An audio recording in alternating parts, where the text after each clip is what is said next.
I ask everyone this question. Could you introduce yourself, stating your name, and say what it is that you are known for? Hi, I'm Stan Berkowitz. I guess I'm known for doing a lot of animation scripts. Batman, Superman, Spiderman, superhero stuff, Justice League, Ben 10. What is your earliest memory of film and or television, whichever one comes first? Superman, the George Reeves Superman show. I was really, really little when it came out, and I was a huge fan of that show. Jumping around. I mean, this is before I could even read, age 3 or something. So the comic books came after that, once I learned how to read, which is later. I didn't even realize there were comic books. Were you a big comic connoisseur once you found out about them? Yeah, starting about age 8, almost an addictive buyer. First they were a dime, and then it went up to 12 cents, and I was just buying them all the time. And of course it was the DC stuff. They were just... It's a silver age. They were working on reboots of The Flash and Green Lantern at that point, and then the Atom came up. Or actually, I think Hawkman and Hawkgirl were before that, and then the Atom. I could have the timing wrong on those, but yeah. But by the time Marvel started coming up with Stan's new stuff in '62, I was already looking at books that didn't have pictures in them. Is it okay to say that you grew up in the 1960s and 50s? Yeah. Well, I mean, my birth date's obvious. That would be in the book. Okay. What kind of interests other than comics did you have growing up? Pretty ordinary things. I like cars and model kits, model boats, model planes, and of course model cars. And when I was probably 12 or 13, some friends and I were making movies, little home movies with their parents' movie cameras. So that became a really big hobby of mine, and eventually a career. Where did you go to school? I went to school in Encino, which is in the San Fernando Valley, and nearby Reseda, going, grammar school through high school. And then UCLA I was there for 7 years, 2 degrees. Do you remember the first job you ever had? Not job in the industry, just job. Unless it was in the industry. First job was working for an uncle of mine who was an electrical engineer. He had a little office with a couple of other engineers working in it. So I was about 15, and I did drafting. I did errands, and I did drafting for them. Nothing, no design work or anything. It's just sort of their cleanup stuff. So you went to UCLA. What were your fields of study when you were there? Film. I was a film student. At first, I didn't know what I wanted to do, and the assumption that most people have about film is that you're just not going to have a career in it because it's too difficult. It's too hard to get into. But I've just found there wasn't anything else I was interested in. I started taking film classes, and I really gravitated to those as electives. And then I became a film major probably my sophomore year at UCLA. When did you start writing? Well, not while I was a production major at UCLA. Back then, it was just like a shot list on just like scrap paper practically. But I got a degree in motion picture production, and then when I went to graduate school and I became it was in screenwriting. So then you learn the format for screenplays, the formal format. But before, I mean, you're talking about screenwriting, right? Or are you talking about just any kind of writing? I'm talking about any kind of writing. Any kind of writing would begin in, in school, you do essays and stuff. But right at the start of that sophomore year, when I became a film major, I also started writing film reviews for the UCLA paper, the Daily Bruin. So criticism, that kind of criticism. What year did you graduate? BA in 1971 and an MFA in 1973. And what kind of work did that get you once you got out of college? Unemployment. No, I was working, starting late in grad school, I started working for an independent filmmaker named Russ Meyer. At first I was examining, like a film examiner, checking on old prints of his films that had been in theaters, making sure that there were no breakages, fixing them with splices, that kind of thing. And then once I graduated, I got my degree in May of '73, kept working for Russ all through the summer. And then in February of 74, he hired me to be on the crew of a film called The Supervixens, X-rated, low-budget independent film. You want to talk about that? I know that you have a small role in it. I was an actor? Yeah. No, I was just sitting extra. Yeah, Russ uses it. The films are made with so few people. I think our crew, the real full crew, was probably 6 people, 6 men. And, when you have that small of a crew, someone needs to be sitting in a car over there on screen. It's like, hey, you get over there. And then, it's like, well, how do I clap the slate if I'm sitting in the car? And that kind of stuff. So, yeah, I'm briefly in the car. Later, when he finished shooting it, he called me and said, I want to expand the scene. Give yourself some dialogue. And, here was the MFA in screenwriting who couldn't think of a word to say. So I just didn't. I said, Russ, what if I don't have any pants on in the scene? He loved that. And that's there. You haven't seen it, have you? I have not. Okay. What was Russ Meyer like? In a way, all the good stuff and the bad stuff of a 14-year-old. The same enthusiasm, the same work ethic, but the same level of maturity, given to temperature flares and that kind of thing. It's like I said, the good stuff and the bad stuff of being a 14-year-old. The good stuff being you're really, really interested in what you're doing. Is basically he was filming his own sexual fantasies. So of course he was interested in that. But as far as understanding the people he worked with, either he didn't care or he couldn't figure it out. And it's also kind of a military, most people describe it as a military experience. I was never in the military, but most people describe it as a militaristic experience where you're working very, very hard, long hours. The joke is it's not a 9 to 5 job, it's a 5 to 9 job.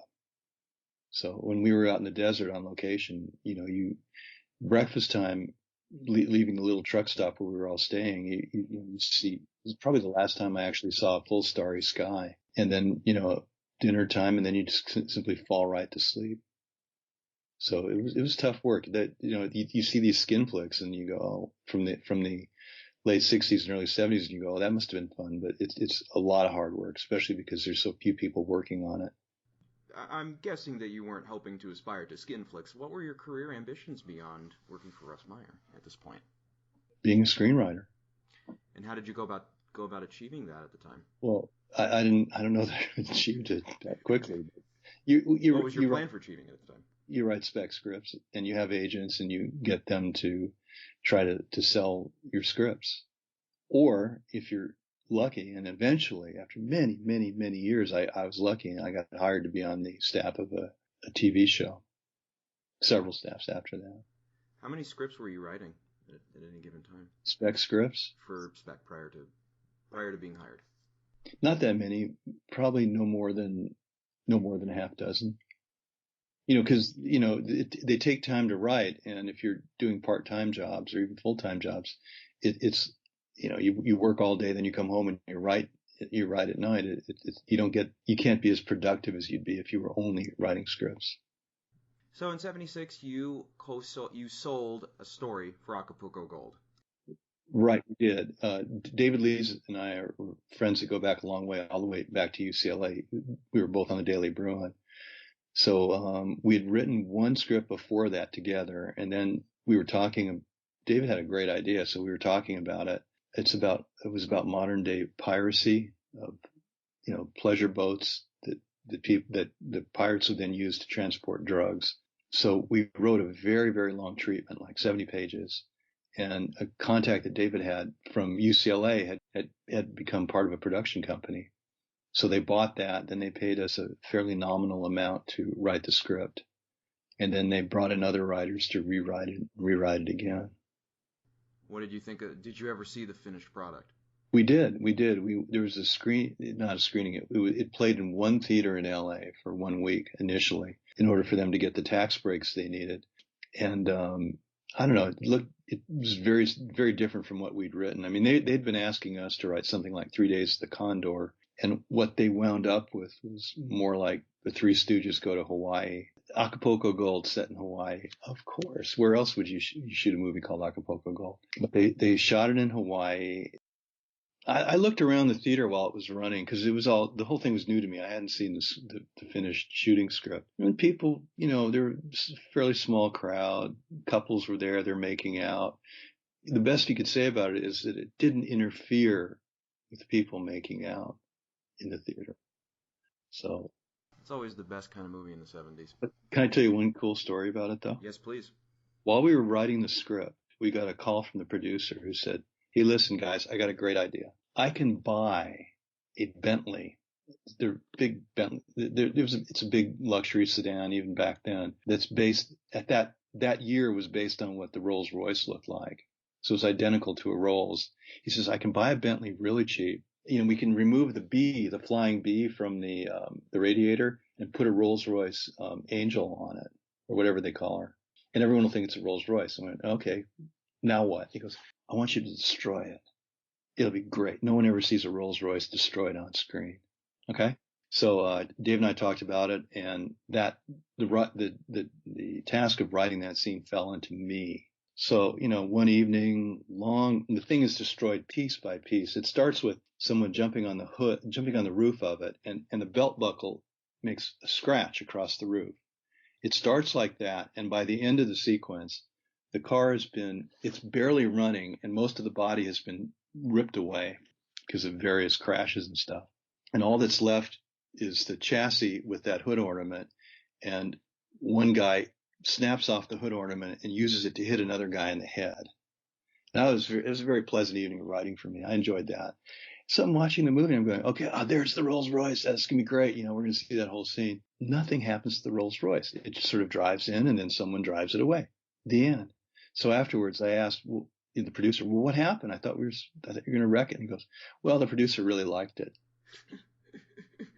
Years later, the producer was driving that vehicle when the police found it stopped alongside of the road and the guy was having a nervous breakdown.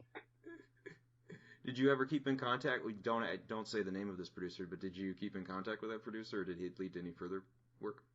No. The reason it didn't was that they were financing the film using a tax credit scheme, maybe even a loophole, whereby if you were a dentist with some extra cash and you wanted to extend your tax write-offs, you could say that, yes, I put $10,000 into the budget, and now I'm writing off $100,000. And I just said, how can that be legal? And they said, well, it's based on real estate, and it's kind of a loophole. And of course, by the end of 1976, the government had closed that loophole. But while it lasted, people were writing off gigantic amounts of money that they never spent. Which was good for my career. It's good for my career, so I can't criticize. I think you didn't invest in the film. Oh, God, no, Jesus, no! Did you? You didn't get No. that other chapter where someone asked me to invest in the film? No, I didn't. No, you sent me the. It's a chapter provocatively titled "Racism and Me." There's a chapter where the guy had just made the worst thing, and my wife was going to act in it, and the financing had been ripped away after 1 week of shooting. And he invites me to see the screening of the footage he'd shot during that 1 week. What do you think? It's great, isn't it? It's great. He wanted me to invest in that piece of junk, which had already been rewritten. He hadn't even had my wife in to even read for the part. He was thinking, yeah, Stan will pay for it. Stan didn't pay for it, believe me.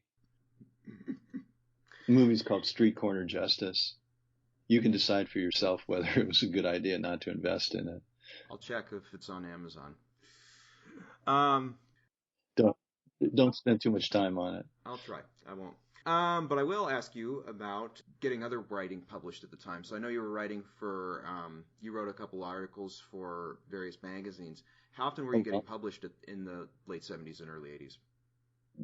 Well, Dave and I, and then on my own, not enough to really support us in any luxurious fashion, but we were doing work, a lot of work, LA Times, Esquire, the New York Daily News for me, Los Angeles Magazine, a whole bunch of stuff, usually one a month somewhere. So yeah, keeping busy as a freelancer, but it just barely helps you get along, Well, what kind of stuff were you writing? Always about the entertainment business. interviews, anything that seemed interesting, profiles of different people involved in the business in one way or another, actors. Often we kind of veered toward the business end of the movies, like where do the investors come from, that kind of thing. Any interesting stories about any interesting interviews you ever did that you wish to share? Here's a good story. Early on, when I first got an assignment from the New York Daily News in '83, they said, hey, there's this new show on called The A-Team, and there's this guy in it called Mr. T. Go interview him. And I'd seen the show, and I thought, oh, no, the guy's going to be really surly and mean, and he's not going to talk. Great guy. Big, huge grin. Let's go in the trailer. We'll talk. Just turned on the tape recorder, got a whole bunch of quotes, didn't have to do anything, didn't really talk to him very much. He just talked all the way through, and I got some great quotes, and it was the first thing I did for the New York Daily News. That was fun. So, see, I said something nice about somebody.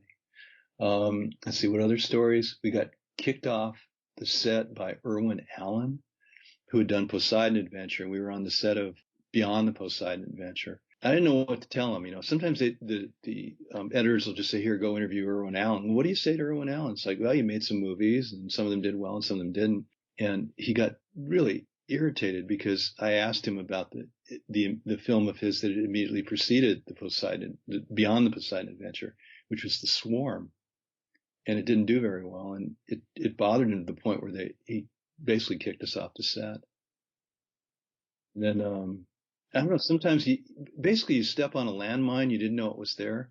There's a couple of years later, I was interviewing Hugh Hudson for, when he did the movie Greystoke, and Hudson had already won an Oscar, I think, for Chariots of Fire. And I didn't know what to say. It's like, hey, you made a movie about Tarzan. I mean, how do you interview? I had no hook.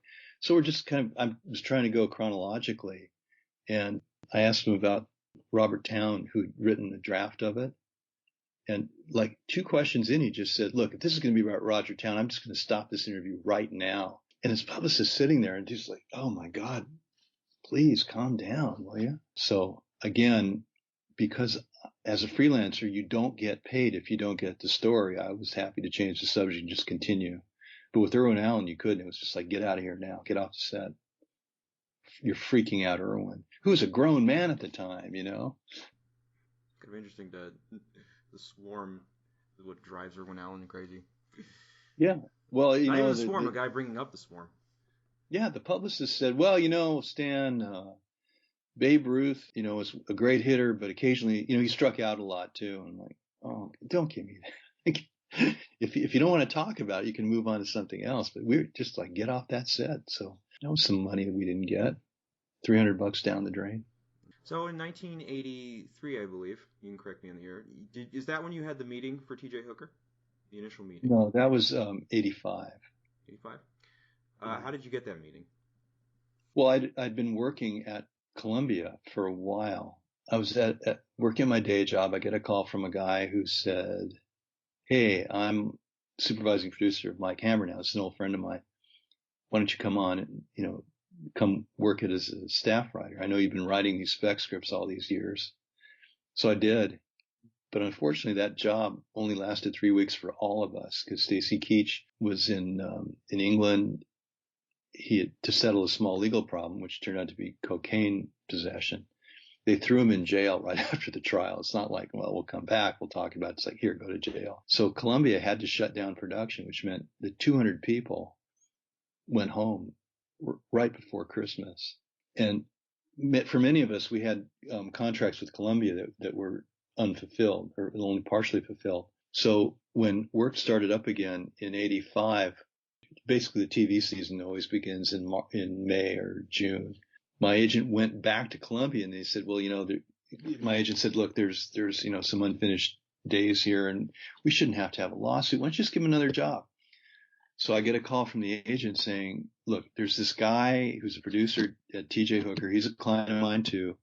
Go in there. Don't say anything stupid. And you'll have a job as a staff writer. So I did. I didn't say anything stupid and I got a job as a staff writer on that show. Later on, the boss of the man who hired me said, oh, okay, we'll call you a story editor, but I was still getting staff writer money. So you didn't have the role of it. You didn't have the duties that came with being a story editor at that point. I had very little. I did very little during that whole year. My name is on one episode, at the very last episode, a shared credit with probably 4 or 5 other people for the 2-hour Hooker Goes to Hawaii, otherwise known as Bloodsport. So, what was that set like? What was that writer's room like? Hardly ever went there. I don't know if there was a lot of esprit de corps there. I know that there's no question as to who was in charge, which was William Shatner. So, no fights, no squabbles. But the problem for that show, for that season, was that even before the season began, they knew there'd only be one season. That was it.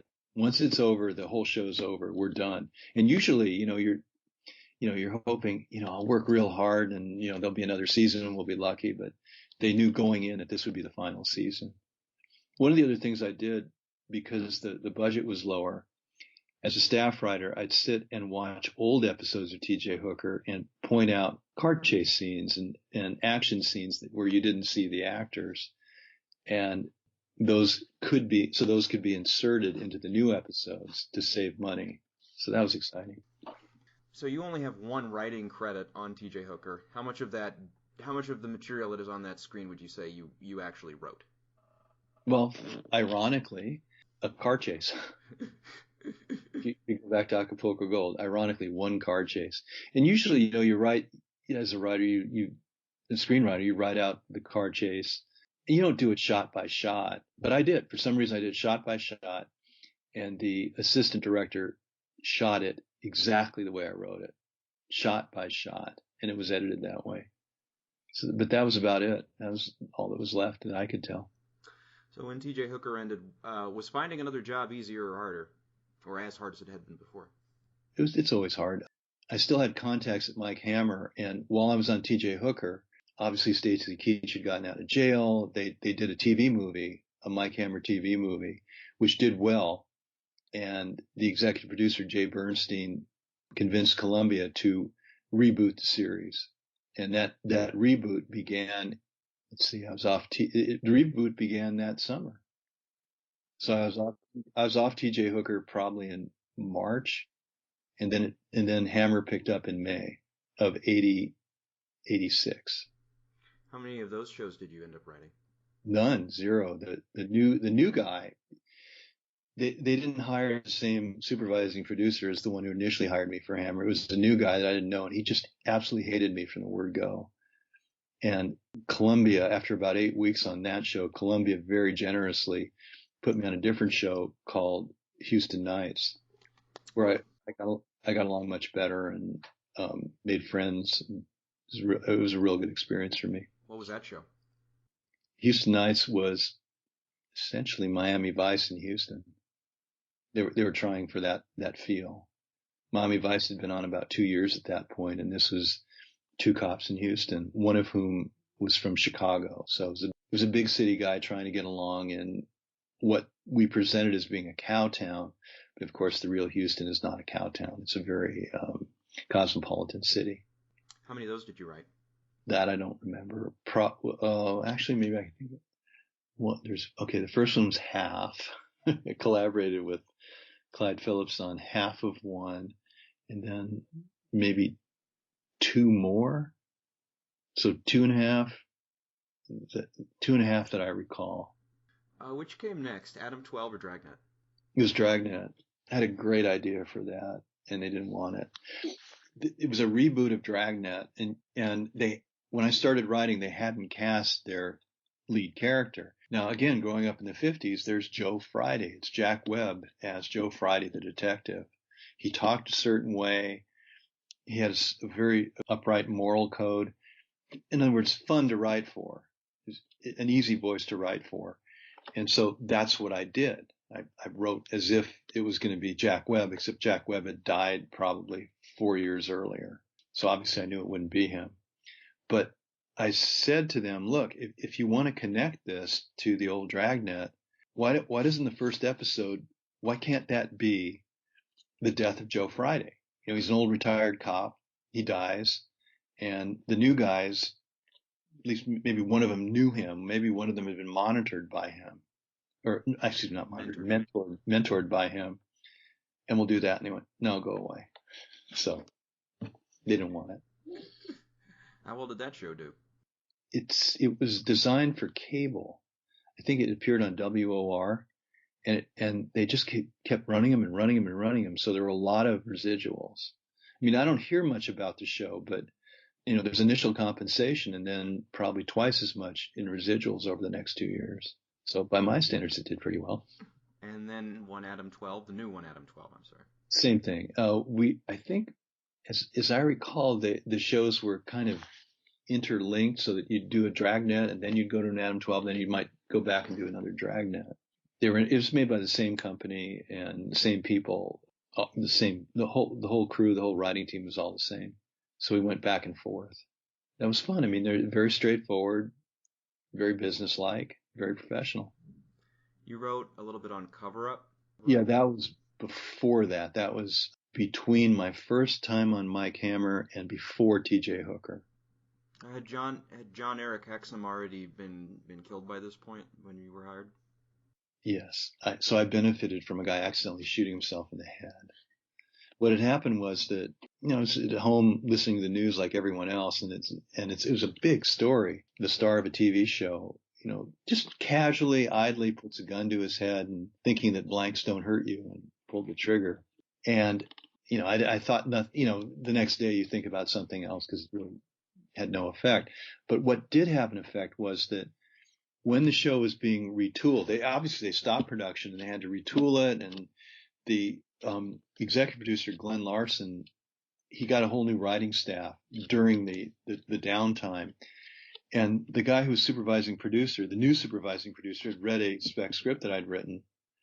And I called him just out of the blue by coincidence. He says, yeah, I'm the new guy in Cover Up. And I said, well,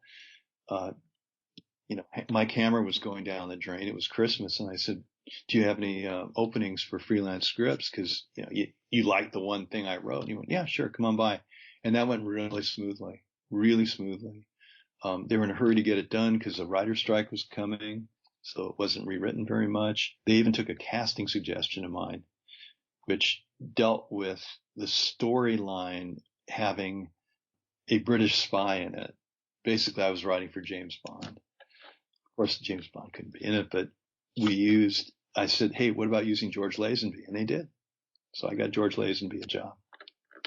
1990s, 91, I believe, is The Adventures of Superboy? 1990. How did you get hired for that show? Just finally something very straightforward and very ordinary. My agent called and he just said, hey, there's an opening at Superboy.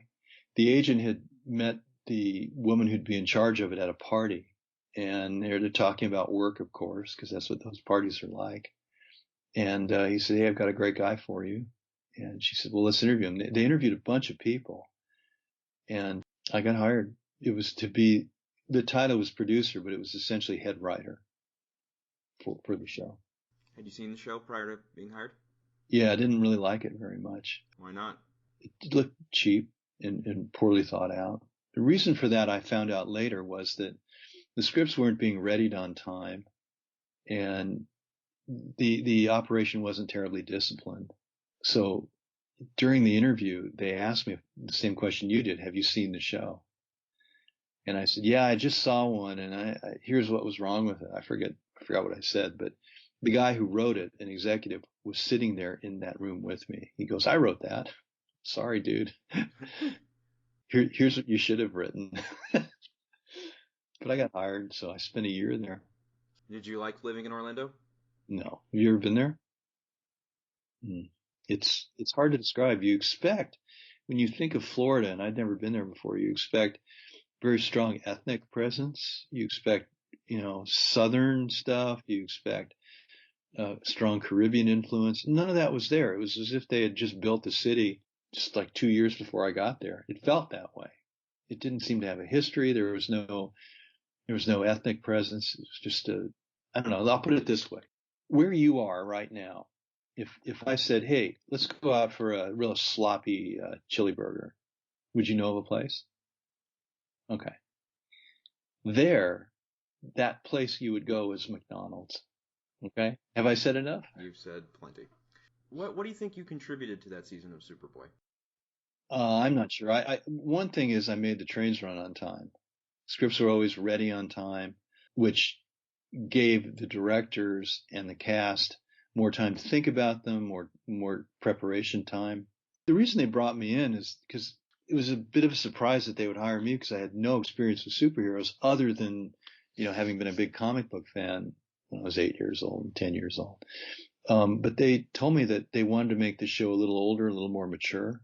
And when you hear that, you worry that a show is going to fall between two stools. One stool being the adult thing and the other one being the children's thing. You worry that it'll be too adult for children and too childish for adults. So that was a concern. The seasons 3 and 4, the ones I worked on, I guess they speak for themselves as to whether it met that, but it did not do well in syndication. Is that what it was originally produced for, strictly syndication?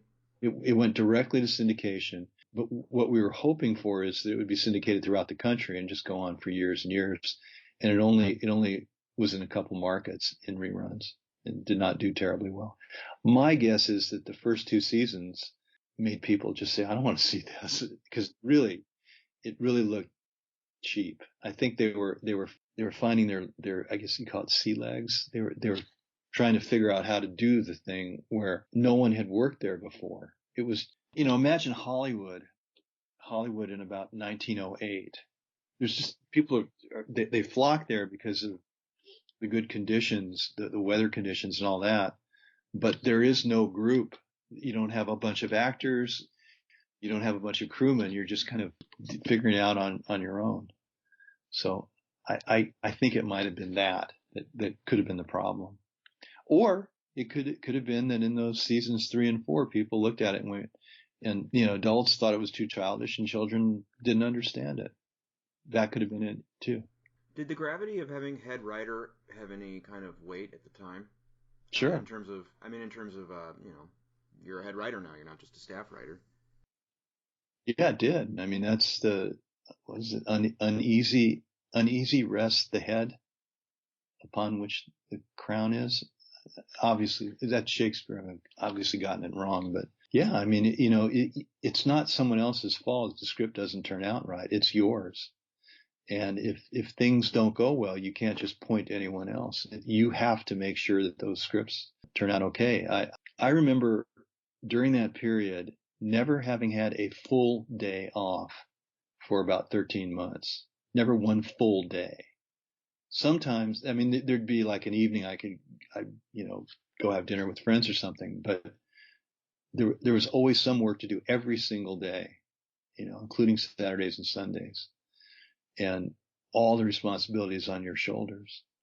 Is it hard to have those responsibilities on a show that is somewhat subpar? Well, usually when you work on the show, you don't think it's subpar. I mean, go pick any show on TV right now and pick the worst one.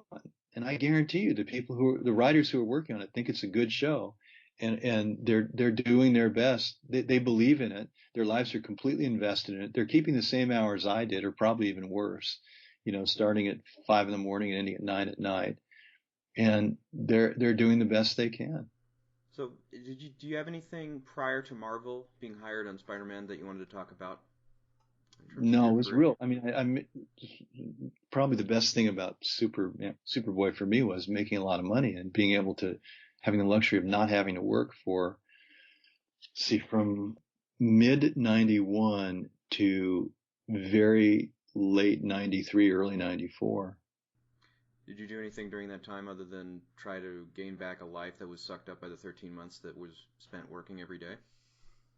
Spec scripts. I think I wrote one spec script. And then, of course, I met Teagen, who would later become my wife. So I was seeing her, and the work didn't seem that important at that point. How did you hear about the opening at Marvel? A colleague of mine from Superboy, who was based in New York and couldn't show up there himself. He said, you should go down there and talk to them. So I got a staff writing job on the Adventures of Spider-Man. Had you seen the series from the 60s? No. You're referring to the animated series, right? Correct. No. I mean, that stuff looked really crude. wouldn't have been interesting to me. I did see a little bit of the live action series with Nicholas Hammond. Did see a bit of that, but wasn't a huge fan of it. And I'd seen the Incredible Hulk TV show as well with Lou Ferrigno. Actually went on the set of that one, visiting a friend who'd gotten an acting job on it. Did you get to meet Lou Ferrigno and/or Bill Bixby?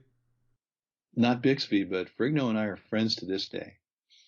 My wife was a friend of his too. She acted in a film with him. So there's that connection. And whenever I see Lou at a comic convention, it's, "Hey Lou, how you doing?" And he'll ask how Teagen is, and I ask how his wife and kids are, and that's usually it. Nice guy in my opinion. Good to hear. So when you were hired on Spider-Man, do you remember who the original supervising producer was? Yeah.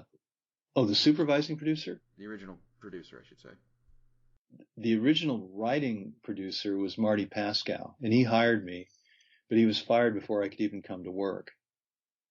So the next writing producer or head writer was John Semper, and I had to go through the whole process again, and then he hired me. So that was 2 very pleasant years. A lot of stress in getting a new show off the ground, though. You talk a little bit in the book about the difficulty of having to work for 4 different companies, 4 different. I would call them producing entities. And well, it's always a studio. I shouldn't say that. That's not the case anymore. But because of various laws and stuff, years ago, the studios couldn't own networks. Okay? There was a law. It was the same kind of a law that said the studios couldn't own movie theaters anymore. It's an anti-monopoly. So you had the studios producing TV shows for networks. And the question is, who's in charge, the studio or the network? And often there's fighting about it. The network's concern is the studio's concern is usually budget, because there's deficit financing, the studio's taking a chance. The network's not paying them enough to pay for the entire budget of the episode. They're paying them a little less than that. But the studio figures, well, we'll make it back up. We'll make that money up when we syndicate the thing. So that's the general format, and that's the reason that there were always skirmishes. The studio wants to do it cheap. The network wants them to spend more money. And also there's just simple personality clashes. The studio wants it one way. The network wants it another way. So what were those initial story meetings like? Long. The meetings were very long because nobody could agree on anything. And I also think there were egos involved. People wanted it their way because they wanted the power. You understand the difference? Yeah. Stan Lee wasn't that way. Stan was like, "Hey, if you have a great idea, I'll take it." You know, he was an older guy. He had a long career, and he had a very sharp sense of what good writing and good storytelling was. Was that the first time you met him? Mm-hmm. But remember, he wasn't this giant celebrity back then.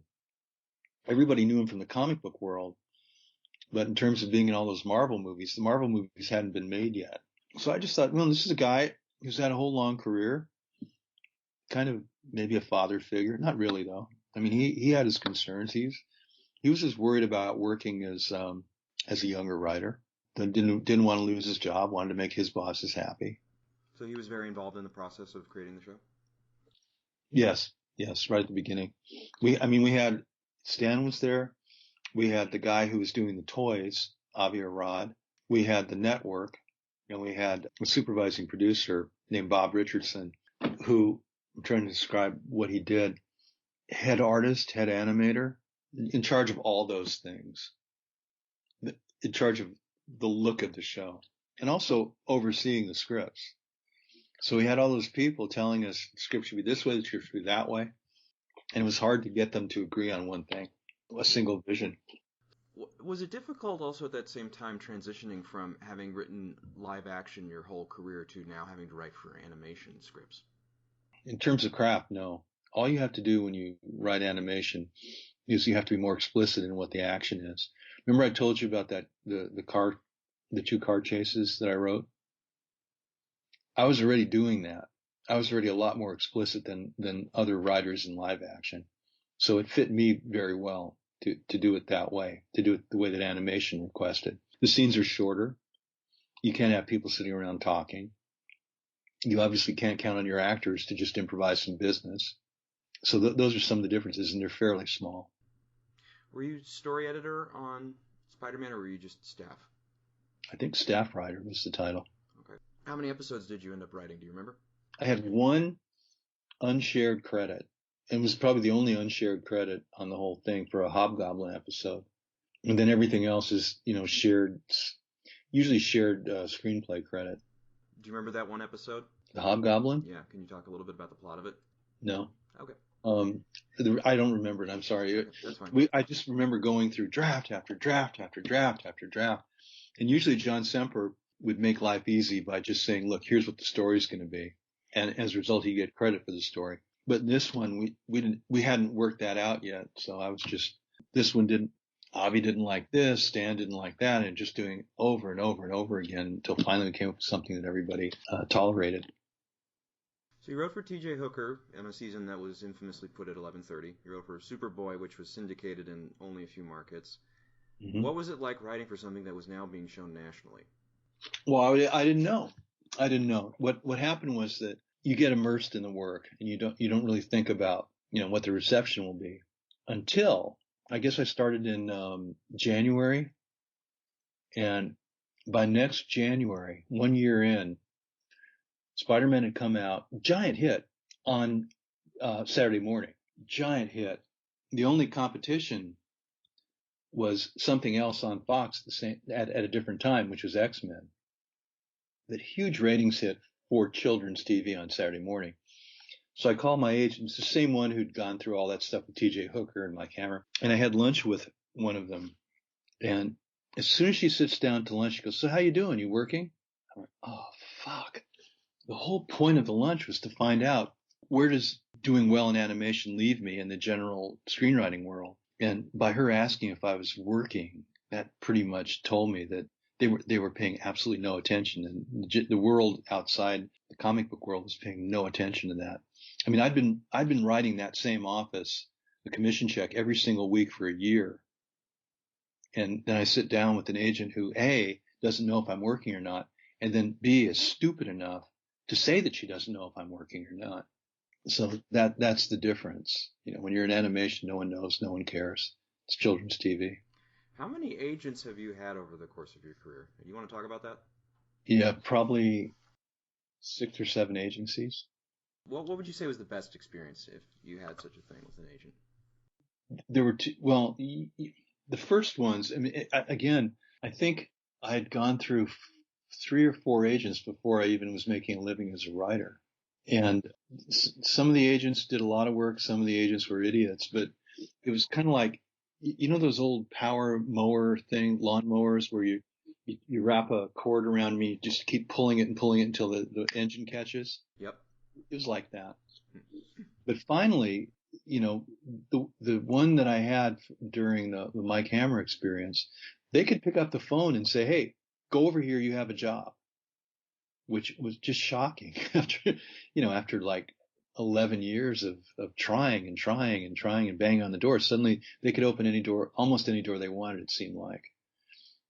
So that was a good experience. But after a while, they get old, they get tired, and essentially they get tired of opening doors, and they just look at you as a writer or as a director as somebody who is making a certain amount of money, and they will get a certain percentage of that, and they won't have to do anything for it.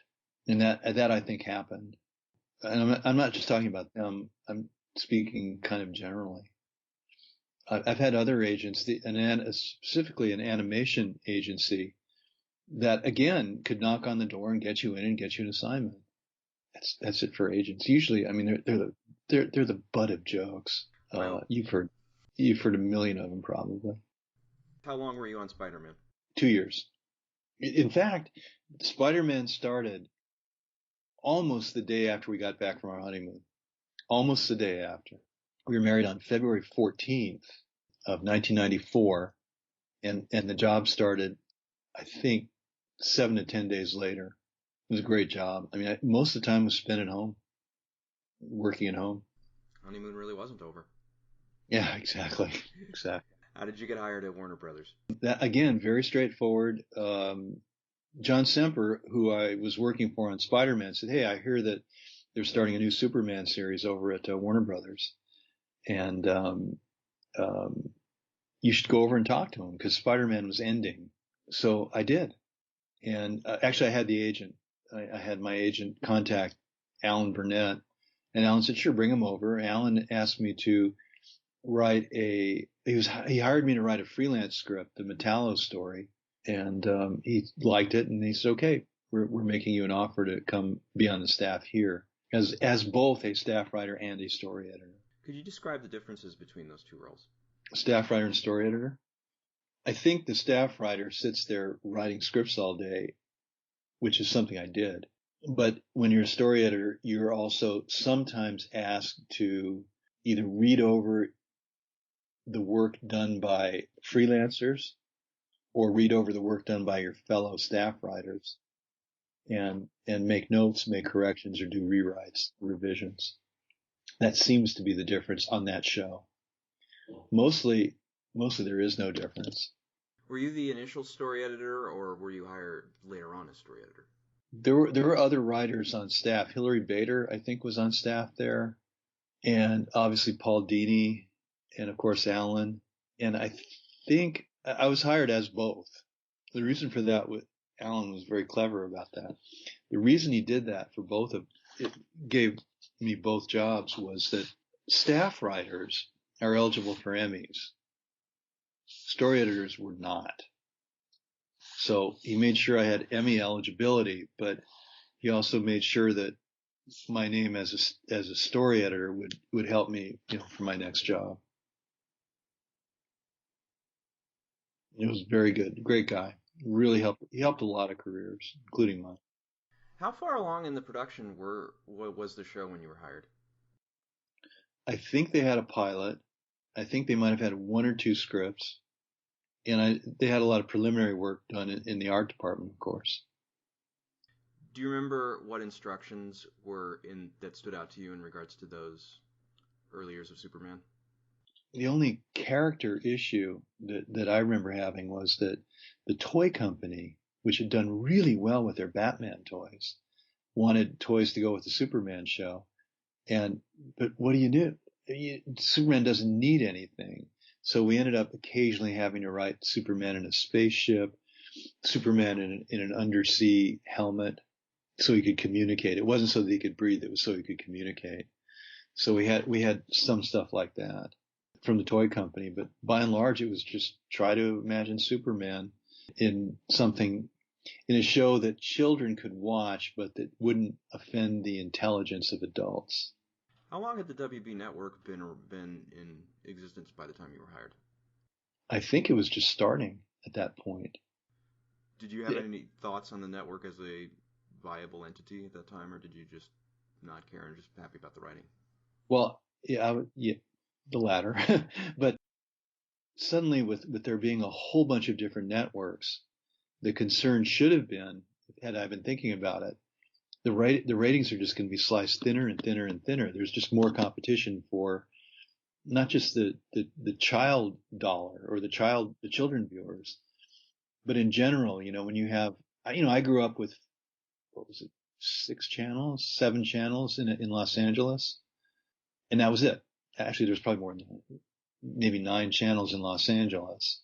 And then suddenly, by the time I'm having a career, there's all the stuff on cable, and then broadcast is being sliced narrower and narrower. The one new thing was the Fox network, which started around the time I began my career as a TV writer. And, had I been thinking ahead, I would have said, my God, it's going to, there's going to be a network for everything. And viewership is going to be so small that if 15 people don't watch it in Peoria, the rating is going to go down. But, what could I have done at that point? Certainly not within my power to change anything like that. I wanted to ask about a couple episodes you wrote. You brought up The Way of the Flesh. Yeah, that was the first one that I wrote for Alan. What do you remember about that episode, other than it being first? Oh, I remember Alan had a view on it that was Metallo had gained power, but he'd lost humanity. He'd lost his feeling. He literally couldn't feel anything. I mean, we had Michael Callan playing Metallo on Superboy, but we never looked at it that deeply or that psychologically. Metallo was essentially just a monster who was strong and dangerous. But on this new the Superman show, it really was Metallo's episode. It was about a guy who went crazy. He essentially made a deal with the devil. He gave up his flesh in order to have power, and now he went crazy because of losing his feelings. And that was what was presented to me before I even started writing. That was a great idea. And then the Japanese folks, I forgot the name of the company, TMS, I think. The animation company.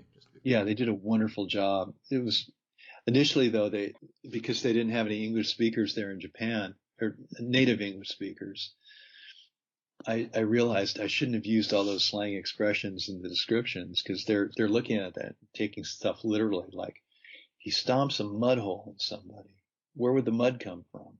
You know what I mean? So I had to go back and clarify exactly what I meant and avoid the slangy stuff. Without into depth, were you very involved in the animation? Not at all. No, never. Brave New Metropolis. Yeah, that was one of those alternate world stories, and we had done those on Superboy. There was a Roads Not Taken episode of Superboy, a double episode, and for some reason I was always attracted to those alternate world stories, and I guess I pitched that to Alan, and then I think he and I shared a credit on that, didn't we? Or did we? I don't remember.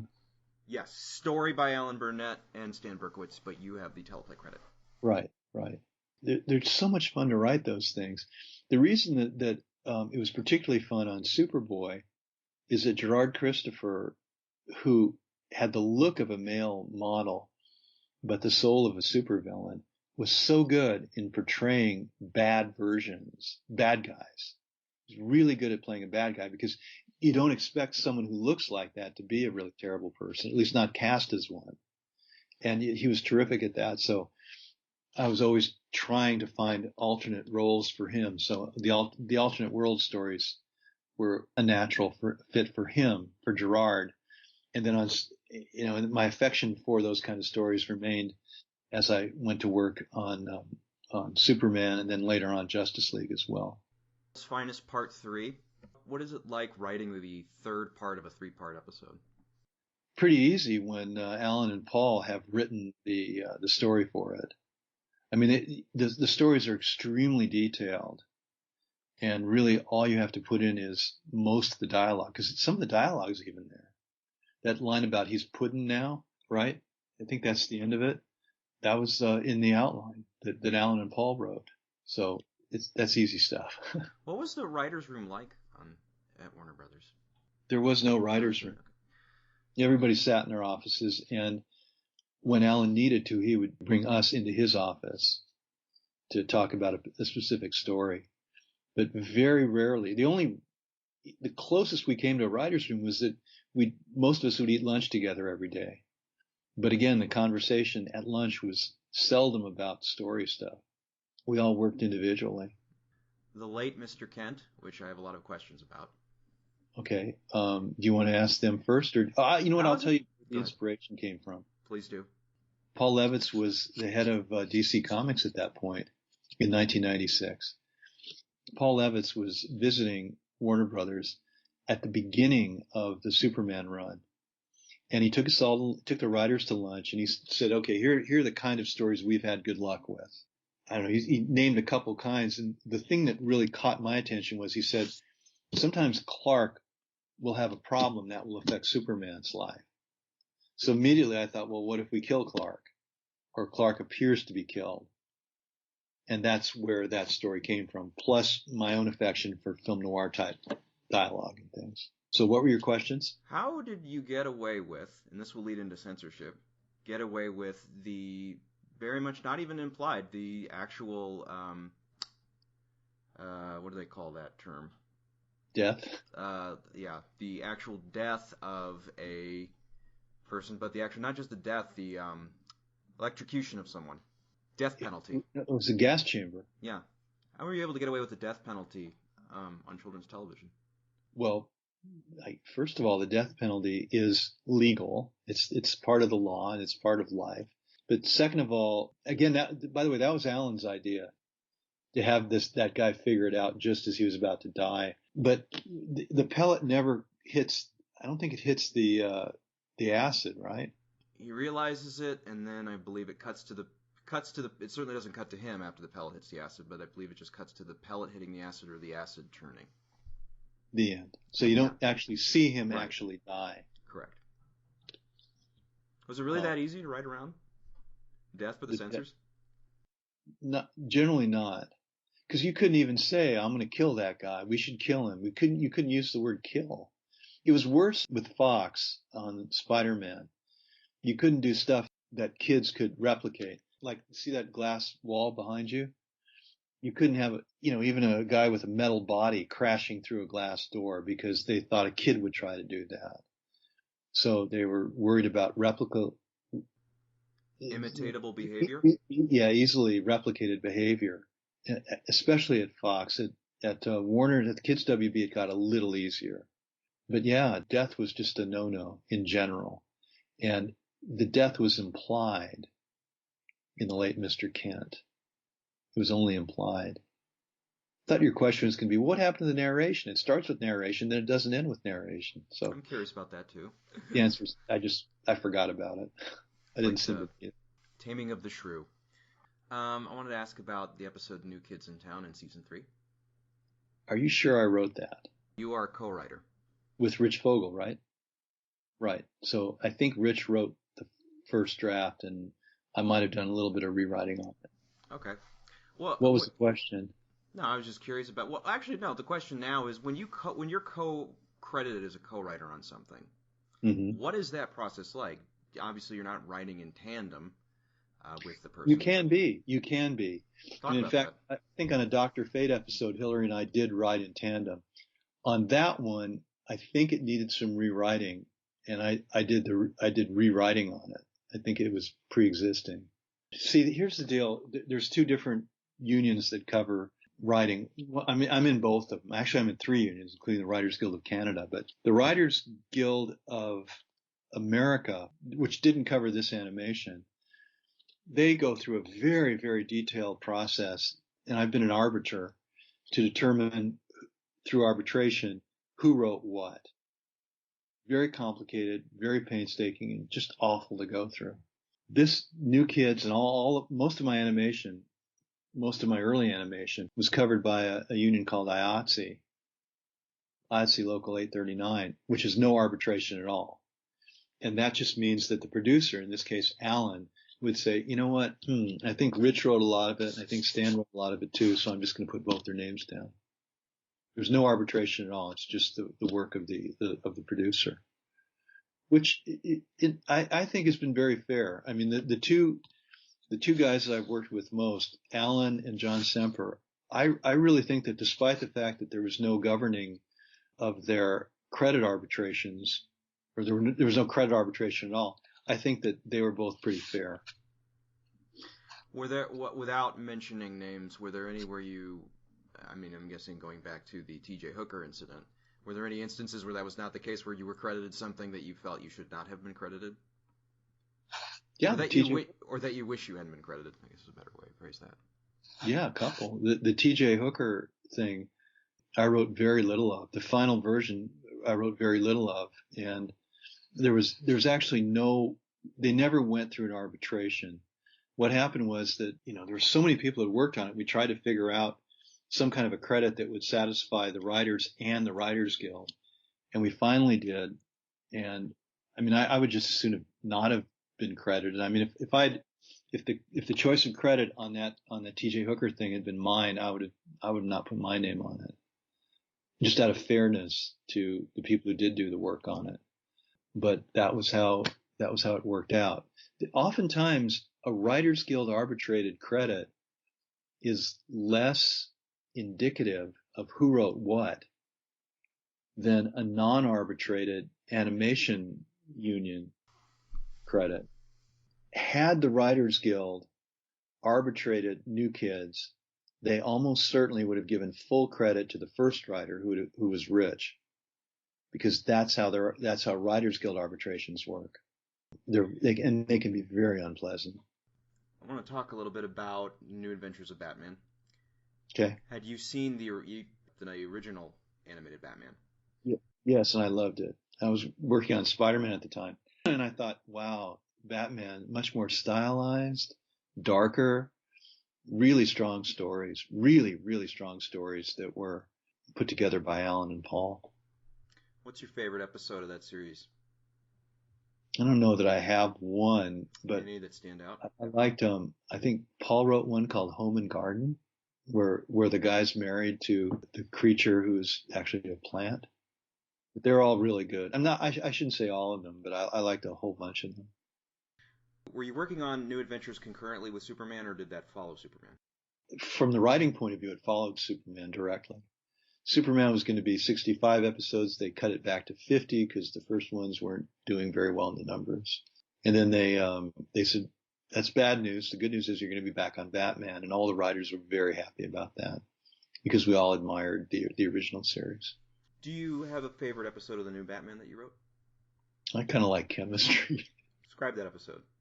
Again, Chemistry was a sort of a follow-up to Home and Garden, but it had Bruce Wayne falling in love. Initially, I wanted to have it not involve pheromones, and it just be, he found this woman who basically fit him to a T, and then, he comes to realize there's something wrong with that won't happen. It's unrealistic to expect that. And when you do have that, it means that there's something dire going on around you that you're not aware of.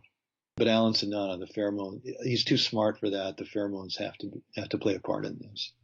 How long would it take you to write the average animation script? Well, there's 32 pages.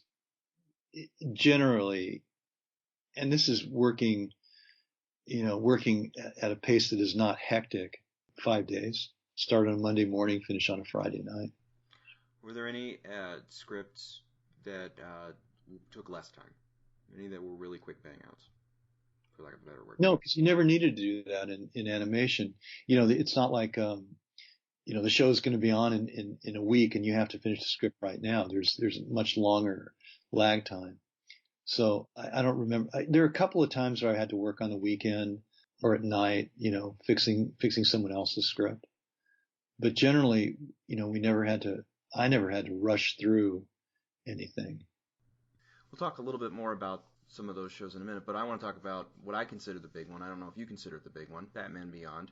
Yeah. What do you remember about... Well, first of all, do you remember when you first heard the idea of Teenage Batman?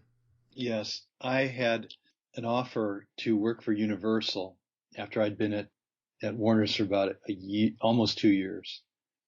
So I jumped, and Alan said, no, wait. You'll come back. You won't be on this show for very long. It was a live action show.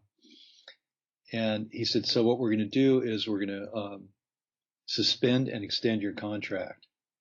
So I went over to Universal from Warner's. They left my office the way it was. So I had 2 offices in the city.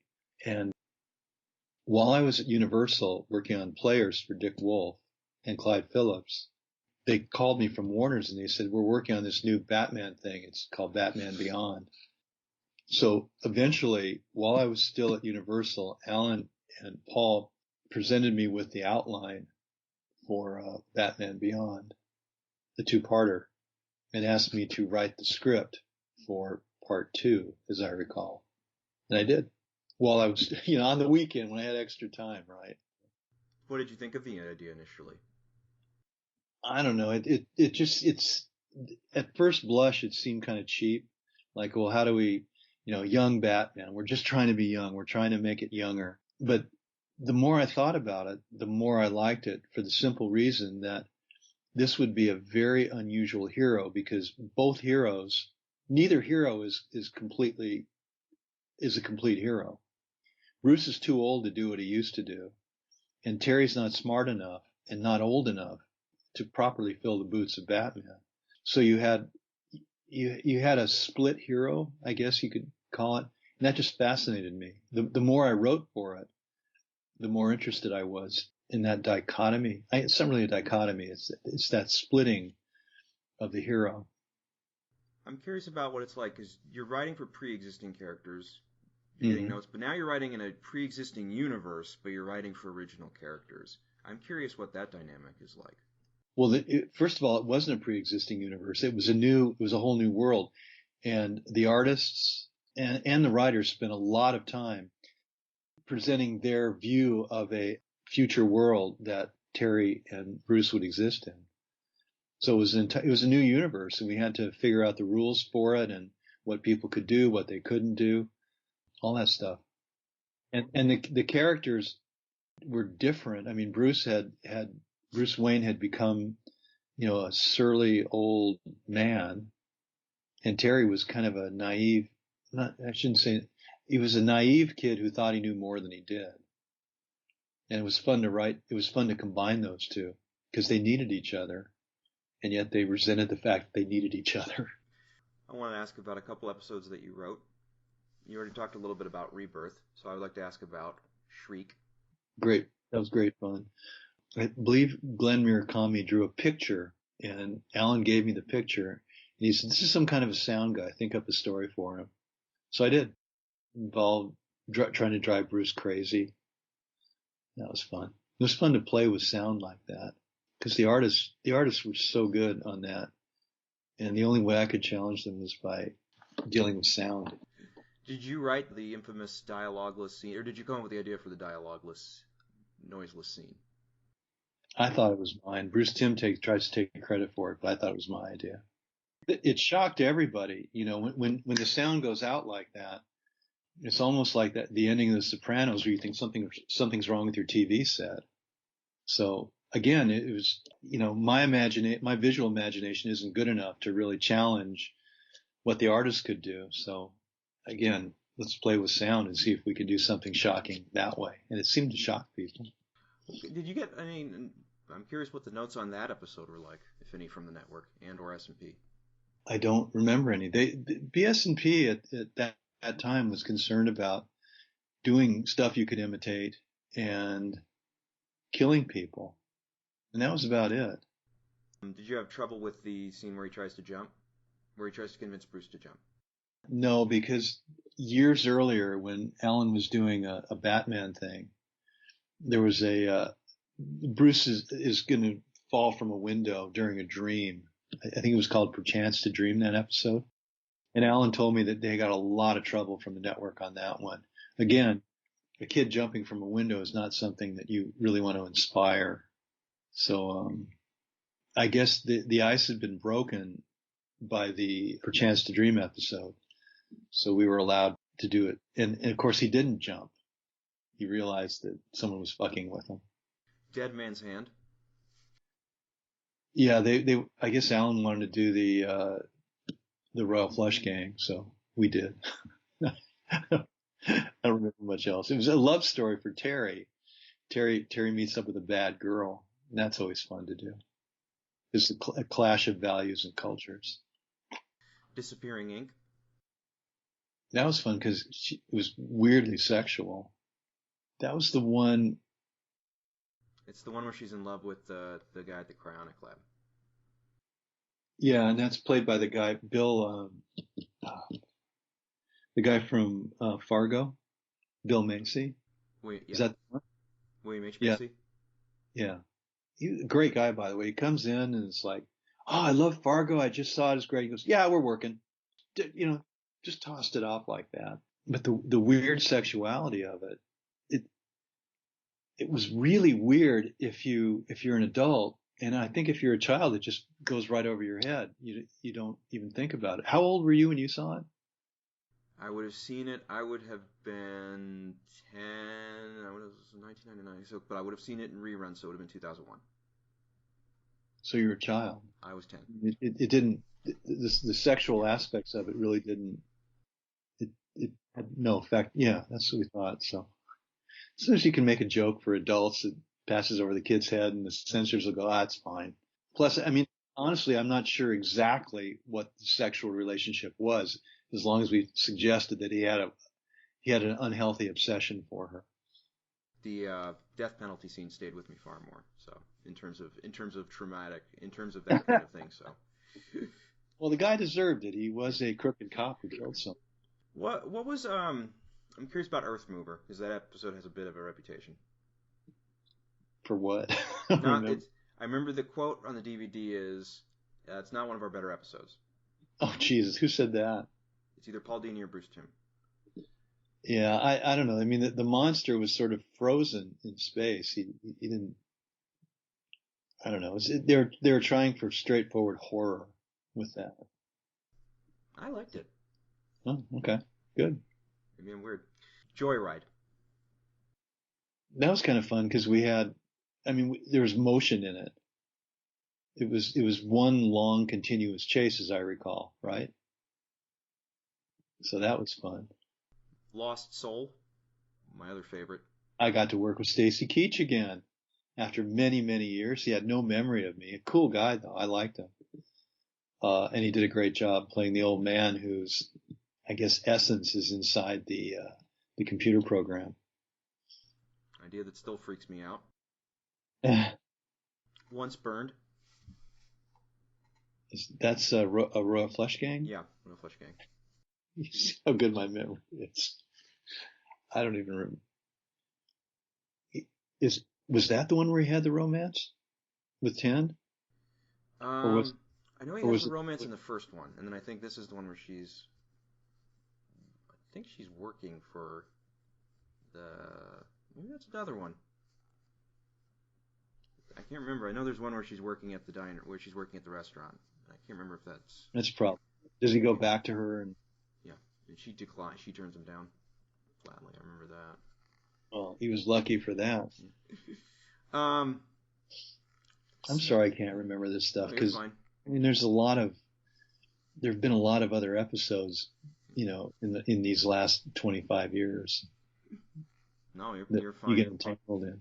I've had people say that they don't even remember working on shows. Although the other the converse of that is when you ask someone about a movie and they say, it's fun. I didn't know I directed that. In fact, I don't think I did. I think that's an error on part of the internet, which happens a lot. Well, for me, IMDb occasionally gets wrong credits that I either have or don't have. It says you wrote an episode of Berenstain Bears. Yeah, that's a mistake. There's a guy named Stan Berenstain. Yeah, that's totally what I thought. Never met him, didn't know him. Yeah. Do you remember Sneak Peek? Because that's my other favorite. Yeah, I worked with Alan on that. I think either we shared script credit or story credit or something. It's the gossip columnist who someone finally did what happens with an actual phantom that doesn't have any weight. He just kind of sinks down into the earth. I thought that was a great ending. That was Alan's idea to have him do that.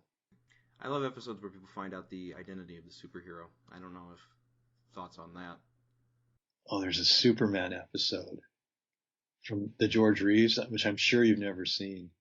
And that, just as the late Mr. Kent scarred you, this one scarred me. What happens is that these two criminals, I think they're a husband and wife, but I'm not sure. They discover that Clark Kent is Superman. And Superman goes, "Oh shit, what do I do?" Not in those words. He flies them to either the North Pole or the South Pole. He says, "You two have to stay here until I figure out what to do about you." So he leaves them, and they go, "Well, shit, we're not staying here. He's not coming back for us." "Yes, he will." "No, he won't." So they go, they try to get away from the South Pole or the North Pole or wherever it is. They go walking, and they die in an avalanche at the end. Wow. Really disturbing. Really, really disturbing. For a child, especially for a child, because, hey, there's Superman killing somebody. Sort of. I bet that I bet you $100 the original script was that he kills them, and then they rewrote it. No. Superman wouldn't. Okay. Even then, he didn't kill people. Yeah, you're right. I bet it was a little bit more blatant, though. I don't know. I mean, my guess was that because of the northern locale, he would have imprisoned them at the Fortress of Solitude. But of course, on that old Superman show, they couldn't have afforded anything near a Fortress of Solitude set. So that was my guess. But again, it's very scarring to see a hero do that. April Moon. We talked Love a little bit about that. Love that. That was an idea from James Tucker. It was about his original idea, which I'm sure would have appealed to you, as a agent or a press agent for supervillains. And as soon as Alan told me that, I said, no, it just sounds really campy. And then Alan goes, well, make it a doctor or something. So it quickly became a doctor who was able to fix the limbs and create bionic criminals. And then, of course, you had the element of the romantic betrayal of his wife and him going crazy. But the EC Comics ending happened almost instantly. Almost the minute Alan said he can be a doctor, that's when that EC thing cropped up in my mind. And that EC ending was? The criminal doesn't realize that the doctor who is about to operate on him knows that this guy had been seeing his wife. And you just, I mean, God knows what terrible thing he was going to do to that man. But, having those surgical skills, it could have been something like the end of the movie Freaks, if you remember that at all. I know. That's way before your dad's time, too. I remember the drill. In April. Yeah. Yeah, he was going to do something to him, yeah. In Freaks, they turn, there's a woman, a beautiful woman who romances a dwarf to get his money, I think, or something. And eventually the freaks at the circus decide that she deserves to be punished, and they turn her into some grotesque chicken woman. Very bizarre movie. Did you write, you're credited with teleplay for The Call, but you're not credited with story. Do you remember much about that one? Yeah, it was kind of a new version of Justice League, or a futuristic Justice League with an old Superman who's affected, again, he's under the control of some weird parasite. And is Terry good enough to be in the new Justice League? I remember that. That's what I remember from it. How involved was DC in the writing of your scripts? How often would they give you notes? Fairly infrequently. I think that after that Paul Levitz meeting, where he came in and he saw that we were doing our best, and I think that DC came to understand that their interests were our interests, and we were pretty much on the same page as them. I don't remember getting a lot of grief from them. But on Superboy years earlier, I don't think they had that confidence in the show that our interests were the same as theirs. And Mike Carlin and Andy Helfer I'd be on long, long calls with them late at night, talking about every episode and making sure that it didn't offend any of the sensibilities at DC. Speaking a little bit of actually, I want to talk about Static Shock. Sure. Were you writing that concurrently with Batman, or did that follow directly Batman Beyond? For me, it usually follows. For the production people, it's like they're working on all these shows at the same time. But for the writers, there's kind of a neat progression as you go from one show to the next. So, yeah, Static Shock, I believe, came up right after Batman Beyond. And what do you remember about the initial writing meetings for that show? Were you on staff with that show, first and foremost? Or were you freelance? Yeah. Well, basically, I was on salary at Warner Brothers, and then they just sort of put you wherever they put you wherever you seem to fit in. So, Static Shock was Alan's attempt at diversity. He pointed out that there were really very few diverse superheroes at that point. And he looked at the stuff that Milestone Comics had been doing with Dennis Cowan and Dwayne McDuffie and some other guys, and said, what about this? And it seemed to work out pretty well. Can you talk about Dwayne McDuffie? It'd be sad. A genius. My first recollection of Dwayne McDuffie was from about 1975. Sounds wrong, doesn't it? I was just watching TV, and on the national news, it had a story about some little kid who had been accepted at college. And you see these stories periodically, like some 12-year-old is going to go to MIT. But what was unusual about this in 1975 was he was a black kid. And I remember seeing this gangly kid in glasses and thinking, oh man, that guy's going to have a tough time. His life is going to be very tough. And years later, when Dwayne said, yeah, I started college when I was a child, I said, wait a minute, I saw you on the national news, right? He goes, I don't talk about that. I'm embarrassed, but yeah, that was him. That was him. I mean, that's a genius. And what had happened with Dwayne was that they put him in college at age 12 or whatever. And at a certain point, mom and dad must have realized, this is not working out in terms of personal growth and development. So he went back to regular high school. But he had a great knowledge of science and pseudoscience, which is very important if you're doing comic books. And he made friends. Matt Wayne, who's still writing, was a very close friend of Dwayne's in Detroit. The sad part is I remember him telling me that the men in his family don't live very long. And sure enough, his brother died before reaching 50, and then he died before 50. Dwayne and I had the same doctor. So when I saw the doctor again after Dwayne died, the doctor just said, yeah, weak tissue. Oh, fuck. Weak tissue? That's all you're going to say?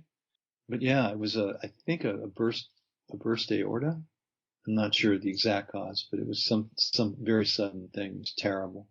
A great guy, sorely missed, and would have been doing all kinds of great stuff were he still around. Were you grateful to have been part of that documentary featurette about him? I guess. I mean, we do a lot of footage for interviews.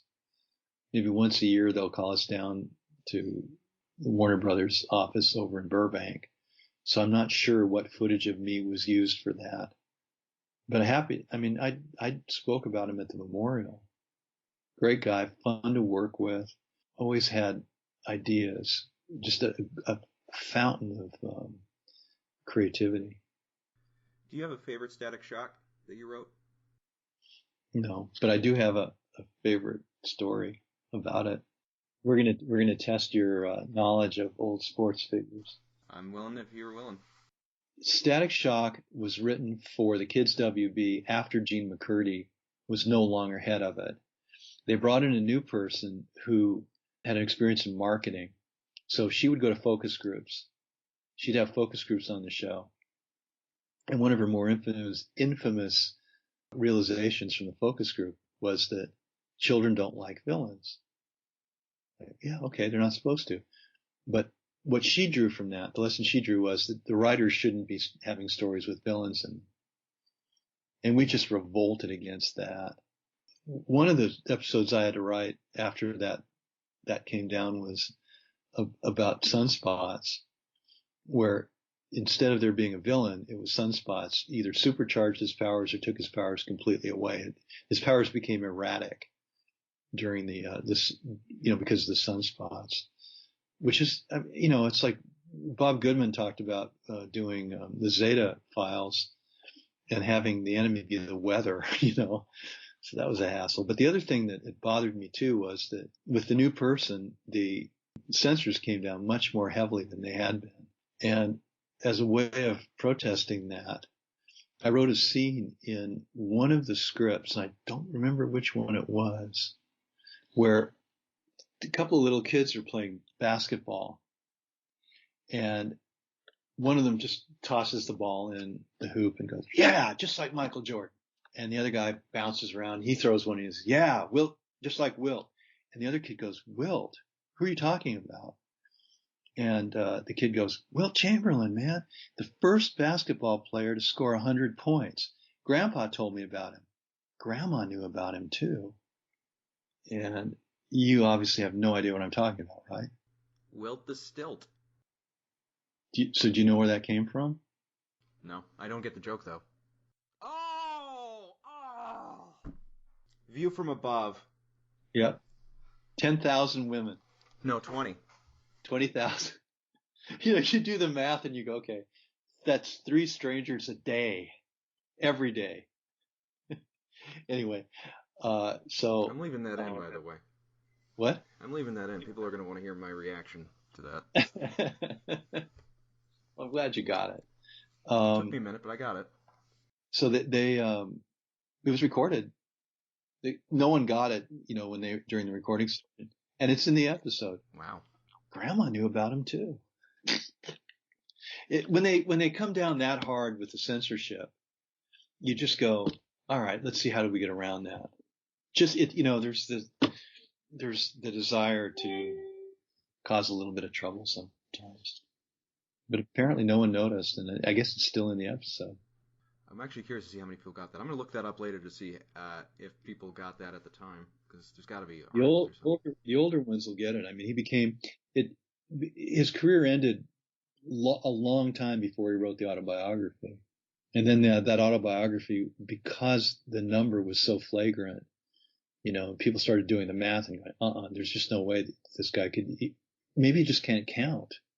In fact, I'd see Will. I lived in Santa Monica, right on the ocean, and there were volleyball courts, and Chamberlain, probably late in his life would drive his Bentley down to the beach, and he'd play volleyball. And I'm thinking, what are you doing playing volleyball, Will? You've only had 2 women today. You need that third one. Gotta keep up that quota. So after Static, did you go directly from Static Shock to Justice League? Yeah, in one day.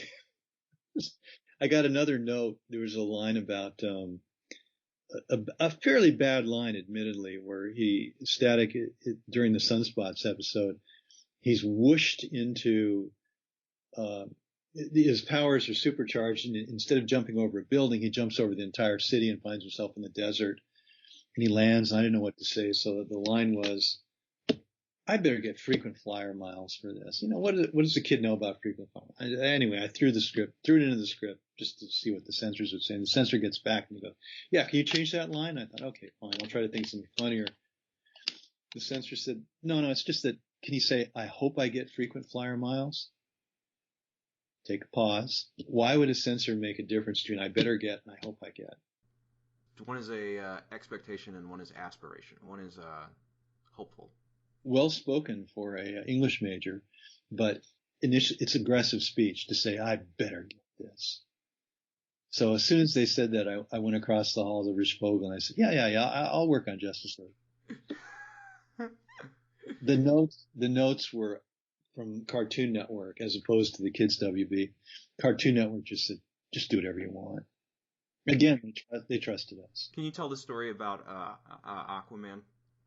With Aquaman, I've told this many times. I'm trying to think of a different version, but I think Kevin Hobbs wrote that story, or wrote the script, and we sent it in, and the censor looked at it and said, hey, look, I only have one note. You're not going to actually show the hand being cut off on screen, are you?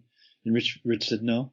He went, okay, that was my only note. The end. It was great. It was just such a pleasure to work under those circumstances, because they trusted us, and as a result of them trusting us, they never had to listen to any Wilt Chamberlain jokes.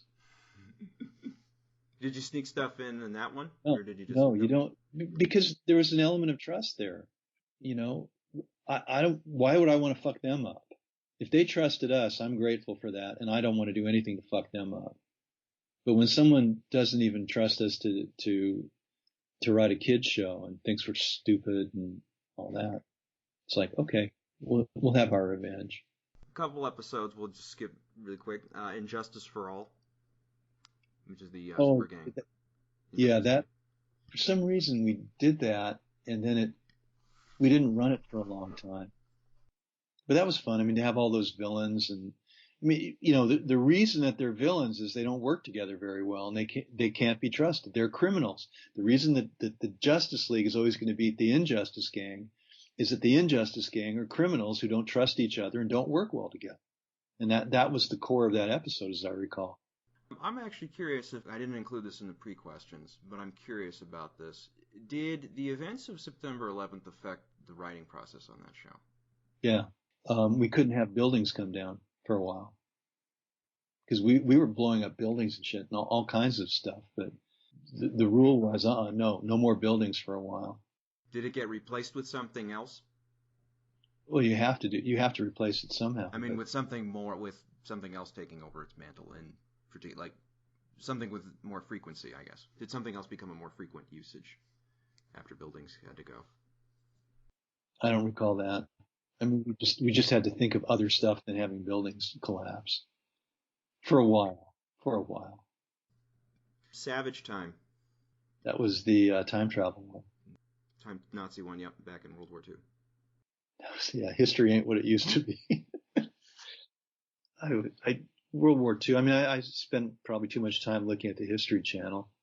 You never get tired of Hitler's downfall. Yeah. Just watch it over and over and over again. And it always ends the same happy way. Another thing there was one element of it that I recall from history, which is that the Allies didn't want Hitler replaced because he was such an incompetent leader that he was, leading the troops, that he was a bad general and that he would cause Germany to lose the war. And so as a result, what we tried was to have him replaced by Vandal Savage, and the Germans are doing much better, which is what happens when Justice League shows up. The other aspect of it is something I read in the New Yorker, which was a question about,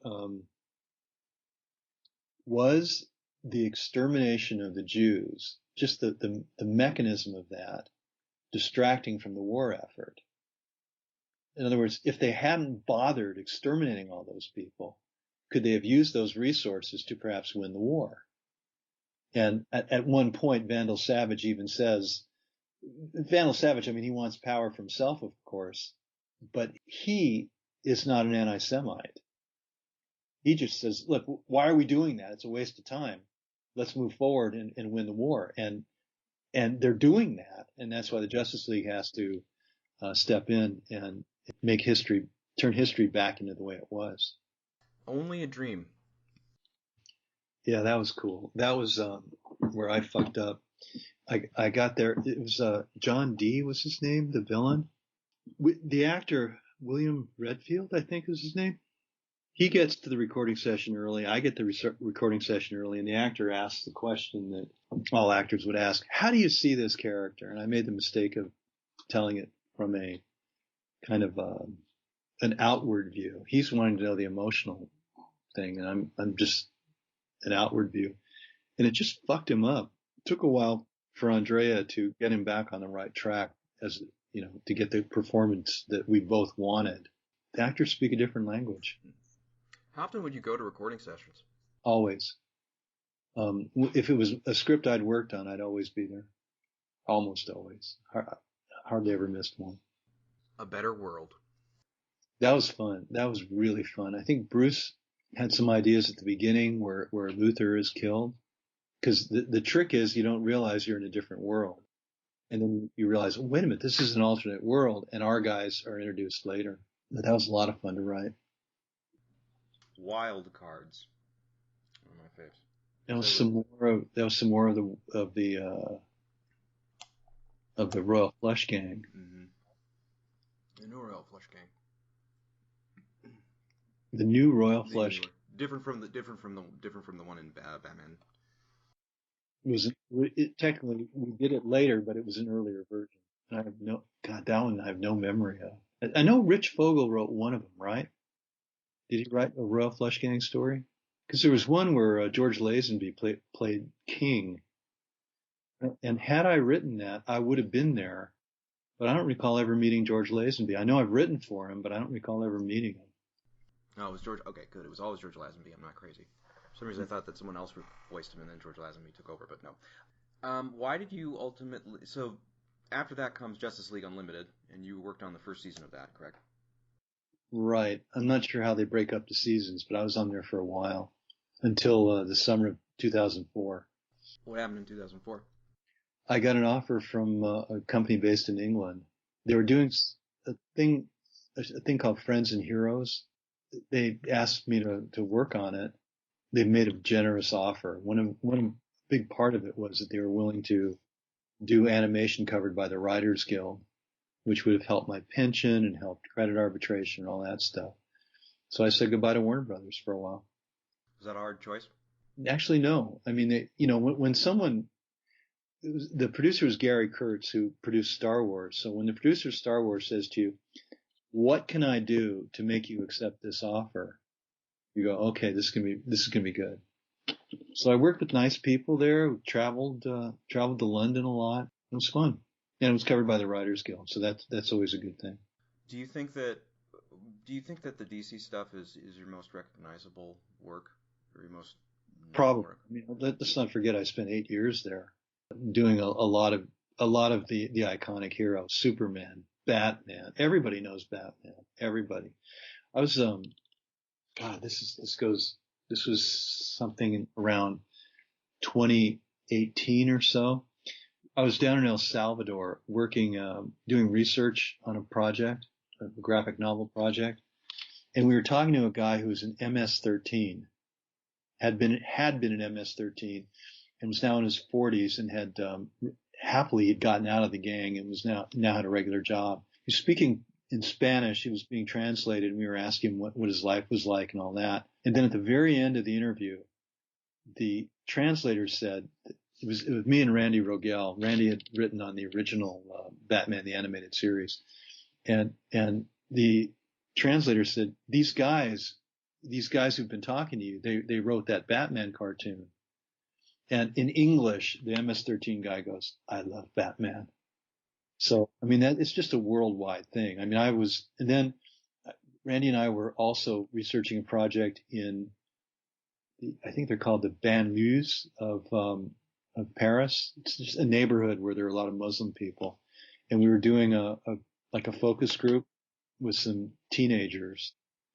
And within that focus group, they're Muslim actually they were Muslims of North African descent who spoke French. And there's some kid in the back of the group and he's looking at me like, oh man. It turned out he had seen one of those interview things that we occasionally do when they repackage the episodes. So here's some kid in France who knew, who's familiar with me from the Batman thing.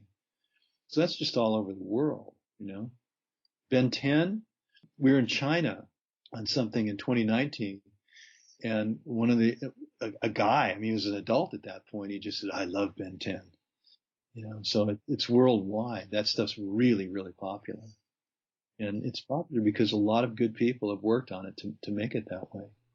I want to ask about a couple shows. Just maybe a quick thought on each of these shows that come subsequent to your work at Warner Brothers. Uh-huh. You may have.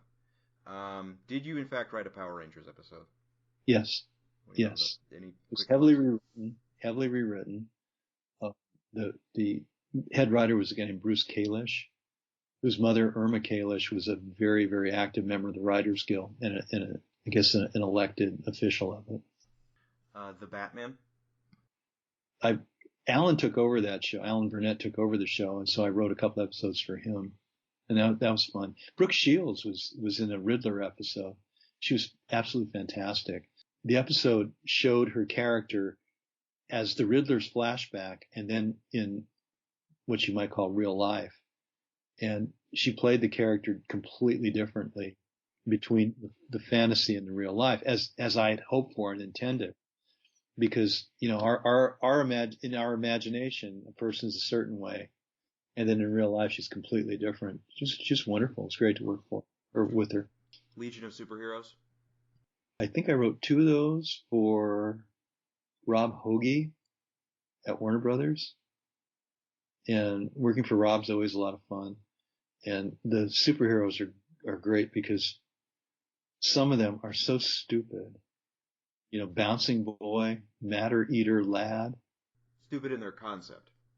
Yeah, in concept. I don't mean that they're intellectually stupid. I mean that the concept is so childish and ridiculous that it's really fun to write for them.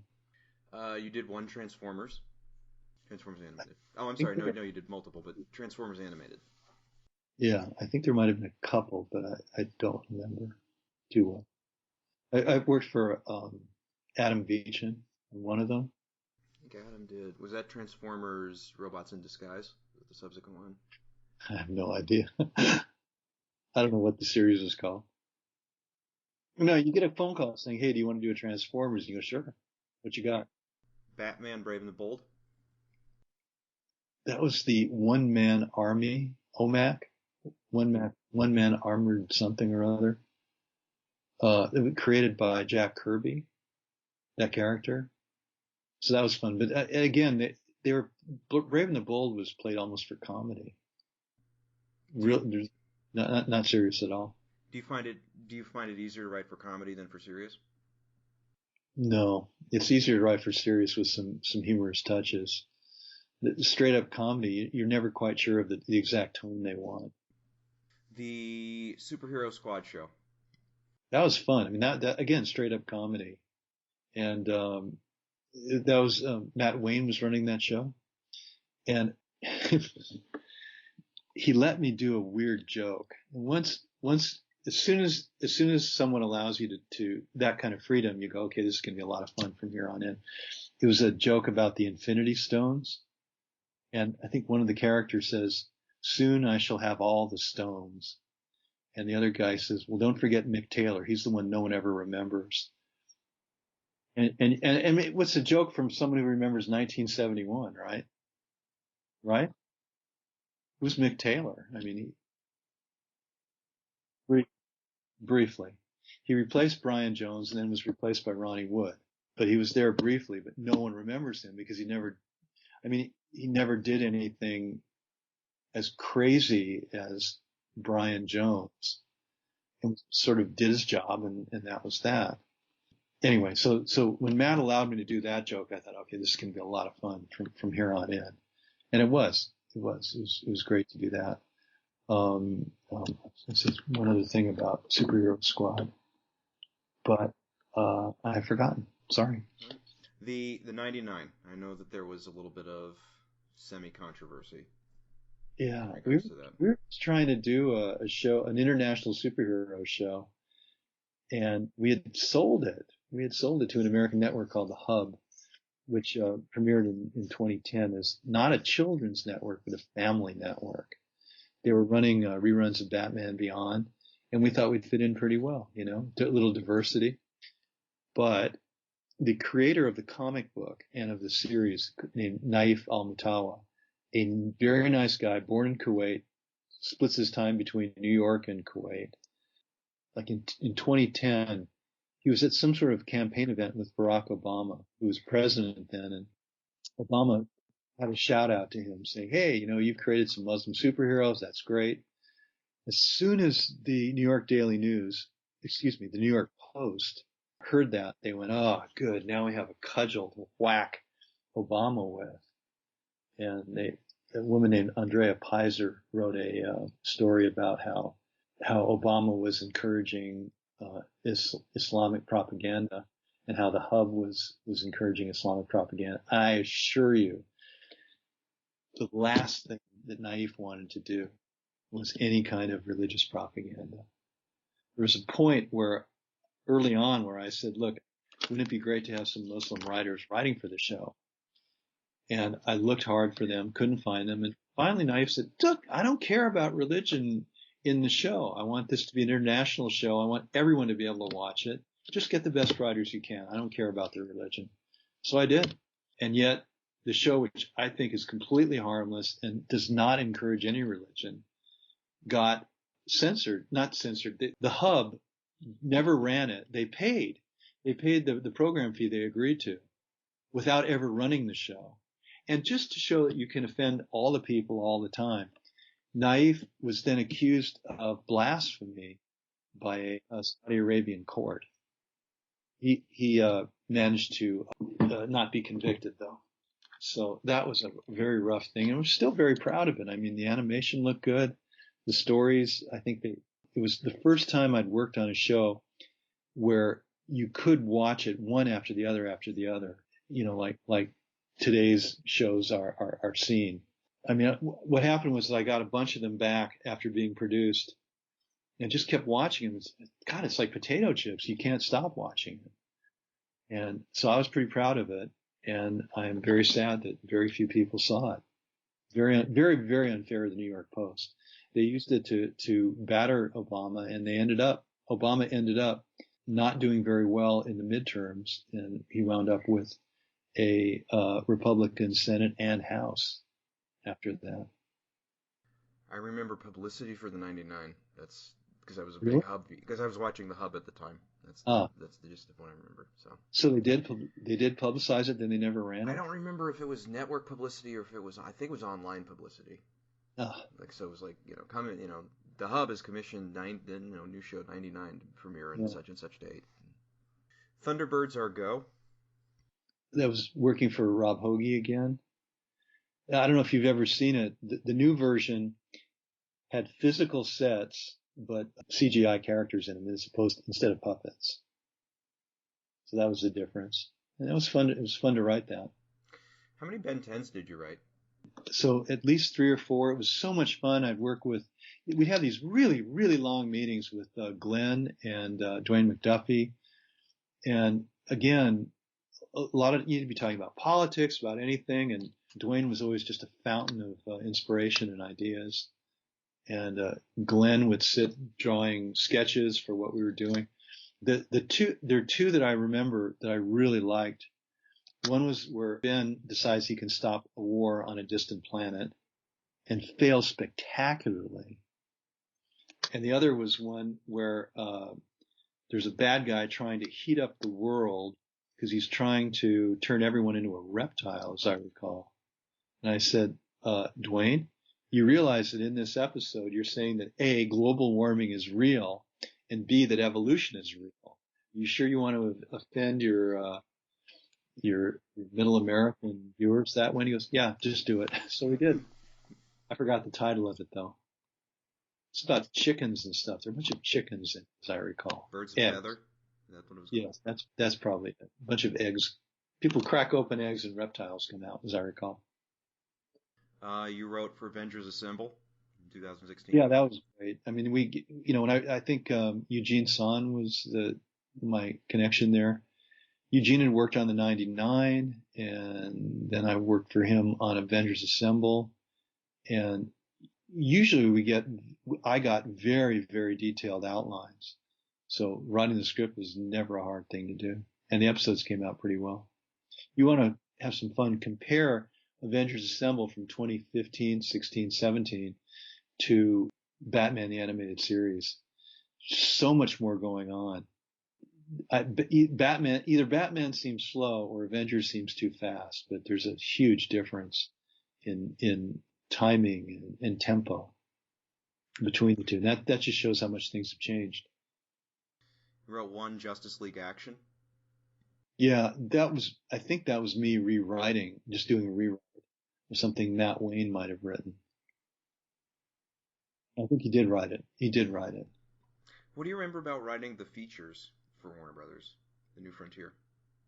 It was tough. I mean, because Darwin had written a very, very long series of comic books, and it was tough condensing it into either a I guess it was a 66-minute thing, or 2 of them. And we considered a 2-parter, 2 discs, and I could not figure out how to separate them because there was no middle point in it. The end point was fighting that giant monster at the end, and there was no place to just stop it, and no cliffhanger either. So a lot of stuff that was in the comic book got lost. So maybe it encouraged people to buy the comic book as well. I don't know. What have you been up to subsequent to your television work? What other projects have you been working on that you wish to share? Graphic novels. There's a company, a starting company, a guy named Fahd Al-Saad started a comic book company. He's based in Berlin. You could go to a website called SaudiGirlsRevolution.com and you can see what they're up to. So I've written some graphic novel scripts for him, and I've been kind of a consultant on some educational material. There's an animation company called Big Bad Boo based in Vancouver and New York. And I've written animated scripts for a show called 1001 Nights, but they also do educational material. And I've been a consultant on that, that's how I ended up in Beirut and El Salvador and Paris and some other places. So the traveling's been a lot of fun. Well, you better have gotten frequent flyer miles. That's the joke, but no, we haven't, because it's always they're always paying for it, and it's always on different airlines too. And then I got to go to China to hopefully. The idea was to work on a project for an amusement park, an animated series, and that didn't happen. But it was sure was fun seeing China. Wrapping up, I want to ask you, professionally speaking, what is your proudest achievement? Well, my inspiration for this answer will be something Mel Brooks once said when they asked him the very same question. They said, "What is your greatest achievement, Mel?" And people were expecting Blazing Saddles, Young Frankenstein, the producers. And he goes, "My greatest achievement was getting Anne Bancroft to marry me." So I will echo that. You met her. You met Teagen. So that would be the biggest thing. I mean, really, what's the point of a career if you don't have a happy home life, you know? That's what she tells me all the time. In the opposite, what would you say is your biggest regret, if any? Even from an early age, I tried not to have regrets. Here's a classic regret that a friend of mine has. In college, there was some girl he wanted to ask out, but he thought, no, she would never agree to go out with him. So he never asked her out. Years later at a reunion, they're talking, and she said, "Gee, I wish you'd asked me out in college." Meanwhile, they're both married now, so there's no question of anything happening. That's a regret. To me, that's a huge regret. But for me, I always ask. I always try. So there are a lot of disappointments, but very few regrets. For someone listening to this who wanted to work in television, what advice would you have for them?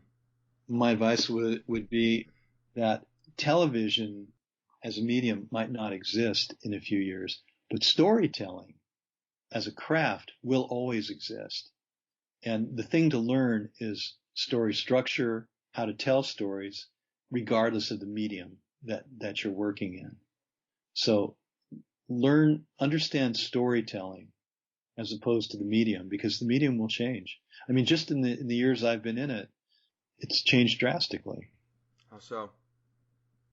Well, the binge viewing. When I started watching TV, you had to carve out a specific time that your favorite show was on, and you make sure you're sitting in front of the television, because there weren't even recorders at that point. Then you could record it, then you could watch it later, but it was still a once weekly deal. Now your series has to be bingeable. It is assumed that your series is going to be watched one after the other, and it'll be serialized, because the anthological. Yeah, can you name anthological series? I guess it's the CSI stuff. Is in that they're anthological. Not that I ever watch them, but they exist on their own. You can turn it on and get a whole story in the hour. But that's very rare now. Now they have to be serialized over a whole season, which is incredibly difficult to do. Did you ever take part in any serialization in any sort of long-term story plans, other than maybe something in regards to the DC superhero stuff, like any sort of long form? The 99 was serialized, sort of. We didn't end with cliffhangers, but it was kind of serialized. And now, I mean, if someone comes to me, I'd say to them, it has to be serialized, and it has to go on for, hour after hour after hour, because that's how people watch TV now. So it's changed a lot, but it's still a storytelling. And if you develop that craft and understand motivation and dragging people along, keeping an interest going over in your story over the course of many, many hours, that will serve you well, no matter how the medium changes. Thank you, Stan Berkowitz, for telling your story. Thank you for having me.